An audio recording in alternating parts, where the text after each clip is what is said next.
انمول عرف پنکی کیس میں وزیر داخلہ سندھ ضیاء الحسن لنجار نے پالیسی بیان جاری کر دیا ہے۔ سندھ اسمبلی میں توجہ دلاؤ نوٹس پر ان کا کہنا تھا کہ انمول عرف پنکی کیس میں تحقیقات مکمل ہونے پر ملوث افراد کے نام ظاہر کریں گے۔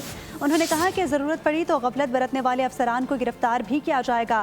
تحقیقات مکمل ہونے سے پہلے زیر تفتیش معاملات پر بحث مناسب نہیں، کسی کو بلا وجہ بدنام نہیں کرنا چاہتے۔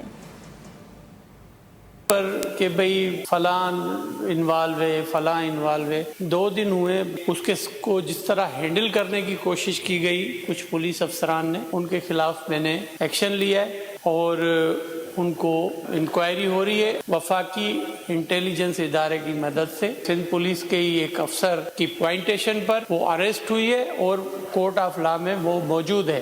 ذمہ داری کا مظاہرہ کریں، اس کو انڈر انویسٹیگیشن چیز کو ادھر ڈسکس نہ کریں تو بہتر ہوگا۔ انویسٹیگیشن ہو جائے میں آپ کو خود ڈسکلوز کر دوں گا۔ کسی کے ناموں کو بدنام کرنا ہے معاشرے کے، تو وہ اگر آپ لوگوں کی اور اسپیکر صاحب کی اجازت ہوگی تو وہ بھی میں نام ڈسکلوز کر دوں گا، لیکن یہ ہمارا ایکشن کسی کو بدنام کرنے کے لیے نہیں ہے۔ اس کو ختم کریں، اس وبا کو۔